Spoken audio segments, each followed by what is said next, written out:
No, zdaj bo pa raje pogledala pač te države, kamor greva danes.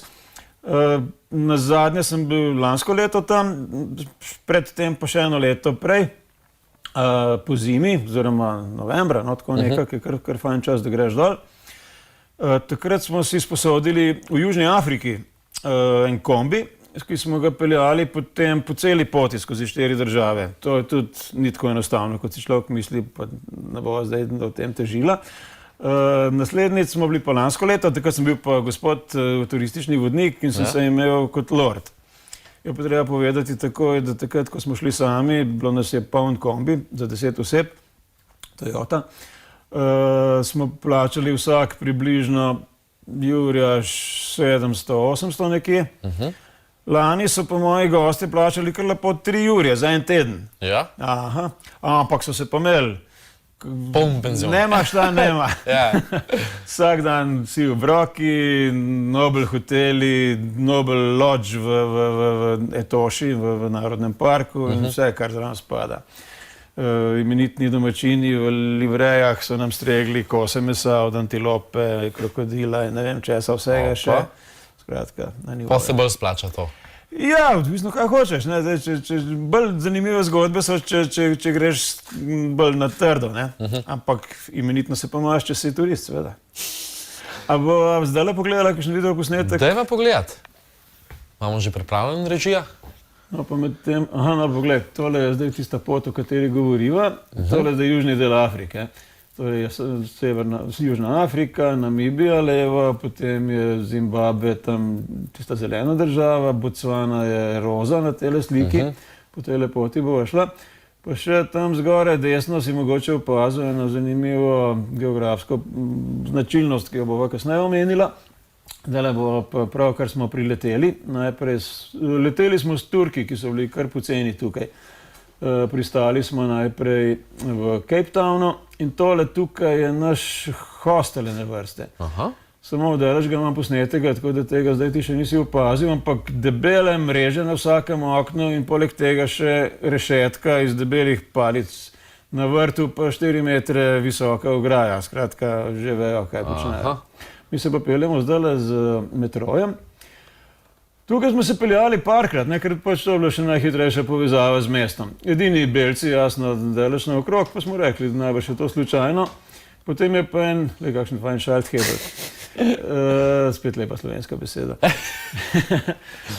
Je pa pač mimo nas prikrivljal en malo pijan domačin, črn seveda, pa rekel, dobro, kaj pa vi delate na tem vlaku?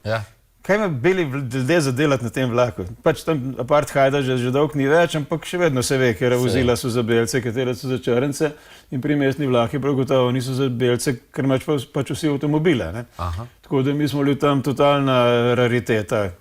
Tole, kar pa zdaj gledava, je pa Table Mountain, se pravi gora v obliki mize, kar sicer ni čisto dobesedno, ampak je pa res, da je ploščata na vrhu in se da lepo posprehajati naokrog, pa lepi hribi so okrog nas. Niti ne. Tole je bilo, se pravim, tam oktobra, novembra in tam je sicer bilo zdaj je pomlad v bistvu, za njihove pojme, tako da ni vročine. Smo pa drugače blizu južnega rta, oziroma rta Dobre nade, mimo katerega so raziskovalci sveta pred davnimi leti, Magellan, Vasco da Gama in tako dalje, plugli. Tjulnov je tudi kar nekaj, če se spomni zadnjič, smo gledali morske leve, tole je nekaj podobnega. Tale možak mu je probal kar z zobmi dati ribo, pa ni bil navdušen. Gre sicer takoj po njo, če mu jo vržeš, so pa že precej siti, ker jih precej lepo futrajo, spet lepo slovensko. No, tole je pa samec, ta pa je ven prišel in je bil manj preplašen kot tiste samice tam v vodi. Si ga pobožal? Ne, nisem, ja, pa sem veš, da sem tako čist s parimi prsti se ga malo dotaknil, tako trdo dlakoma. Ampak sem v glavnem bil zaposlen s tem, da sem ga snemal takrat, tako da nisem imel časa se poprijateljiti z njim. Tista južna točka je tudi zanimiva, da človek pogleda, taka velika skala. Še bolj zanimivi so pa tele pingvini, ki so sicer divji, nihče se nič ne vtika v njihovo življenje. Kaj je razlika med navadnimi in divjimi? V bistvu tako, no, nekakšen zoološki vrt na prostem bi bil to. Zdaj, če bi bila ograja naokrog, ne, potem bi rekli, da so v zoološkem vrtu, ne, ker pa ni tiste ograje, ampak vidiš, da pa ljudje pa gledajo, kot da bi bili v živalskem vrtu. Ne. Ampak je seveda ograja precej daleč od njih in ne moreš do njih. Kar je čisto prav po moje, pa verjetno so se že navadili na tiste čudne živali v pisanih oblačilih in jih pač jemljajo za nekakšno naravno zlo. Zdaj se bomo pa odpravili na dolgo pot, toliko pa še nisem prevozil, mislim, no ja, smo sicer šli s kombijem v Indijo, tako da tudi tam smo se kar sprehodili. Ampak tale je bila kar dolga, moram reči. Toliko dni, jaz se pravim, 3 tedne dobre smo bili tam in je bilo ogromna vožnja med tem. Vedno naravnost. Neverjetno, koliko ravnih cest sem videl tukaj. Sicer, če na zemljevid pogledaš, imaš občutek, da cesta hodi levo, desno, pa ne vem kaj še, ampak boš videl in danes in prihodnjič, ko bo kaj pogledala, da so ceste prav neverjetno ravne, kamorkoli pogledaš. Pa še zanimivo spomladansko vreme, pri nas niti ni takega, zanimivi oblaki in tako naprej. Gremo pa zdaj v en kanjon, ki se imenuje Fish River Canyon, kar pomeni kanjon ribje reke. Mimo grede vidimo marsikaj, med drugim tudi kakšne zebre. To spet ni kakšen safari ali pa karkoli temu podobnega, ampak enostavno naravni. Hodijo naokrog, tako kot pri nas vrabci pa divji spuščeni psi.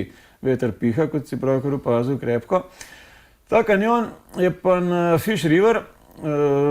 Malo te bo spominjal mogoče na Ameriko, na kanjon reke Colorado, če si kdaj kaj videl. Lepa zadeva, da pa če bi se hotel človek res podati noter, bi šlo par dni za to. Tako da smo kar na robu ostali, pa se sprehodili par kilometrov levo, desno in z raznih koncev pogledali, kako to izgleda. Imenitna zadeva, s tem, da tisti Fish River je taka prav neznatna rečica tam nekje na dnu. Sicer verjetno, da je v deževni dobi kaj večja, ampak zaenkrat človeku kar malo nejasno, kako je tisti reki uspelo izdolbsti vse tole.